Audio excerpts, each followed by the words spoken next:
आज हम बनाएंगे इमली और आलू बुखारे की लजीज टेस्टफुल चटनी। आधा पाव मैंने इमली लिया है और 10 से 12 मैंने आलू बुखारे लिए हैं। इनको हम गर्म पानी में भिगोकर 2 घंटे के लिए छोड़ दें।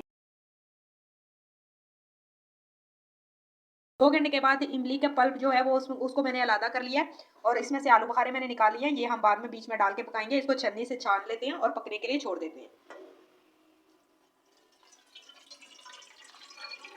से सारा अलग कर लिया है। अब हम इसको फ्लेम ऑन करके पकने के लिए छोड़ देंगे। आलू बुखारे जो हमने निकाल के रखे थे वो भी इसमें ऐड कर देते हैं। आलू बुखारे जरा खड़े खड़े इसमें बहुत ही प्यारे लगते हैं। कुछ मसाले ऐड कर देते हैं। 1 टीस्पून नमक, 1 टीस्पून जीरा, 1 टीस्पून खुशक धनिया, 1 टीस्पून चिली फ्लेक्स, 1 टीस्पून हल्दी powder, 1 teaspoon yellow food colour. Cup भर के हम इसमें चीनी का ऐड करेंगे। आप चाहें तो इसमें गुड़ भी इस्तेमाल कर सकते हैं अगर आपको गुड़ का फ्लेवर पसंद है तो। इसको मिक्स करके हम चीनी का पानी भी खुशक होने तक पकाएंगे। 1/2 टीस्पून इसमें काली मिर्च का ऐड करेंगे। चटनी हमारी जब तक तैयार हो रही है, इसमें एक कटोरी में 2 से 3 घूंट पानी लेंगे और इसमें 2 टेबलस्पून कॉर्न स्टार्च ऐड करेंगे और एक स्मूथ सा हम घोल तैयार कर लेंगे। माशाल्लाह इसका कलर देखें और चीनी का पानी खुशक हो चुका है। इसमें थोड़ा थोड़ा करके कॉर्न स्टार्च ऐड करते जाएंगे और इसको मिक्स करते जाएंगे।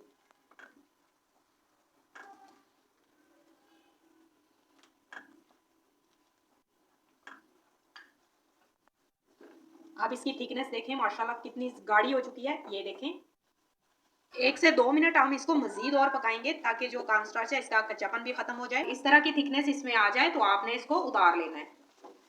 देखिए माशाल्लाह तैयार हो चुकी है। इसको हम डिश आउट करते हैं। तो आप इसे दही भल्ले के साथ, चाट पे, समोसा चाट पे, और अगर आप बच्चों के लिए फिंगर चिप्स वगैरह बनाते हैं तो वो बहुत ही शौक से खाते हैं, तो आप उसके साथ इसको यूज़ करें। बहुत ज़्यादा टेस्टफुल और समोसों के साथ तो बहुत ही ज़्यादा टेस्ट देती है। तो आप इसे एयर टाइट जार में भर के पूरा महीना स्टोर कर सकते हैं और रमज़ान में आप इसको यूज़ कर सकते हैं। तो काइंडली अगर आपको मेरी रेसिपीज़ पसंद आती है, मेरे चैनल को सब्सक्राइब करें, लाइक करें, शेयर करें। मुझे अपनी दुआओं में याद रखें। अल्लाह हाफिज़।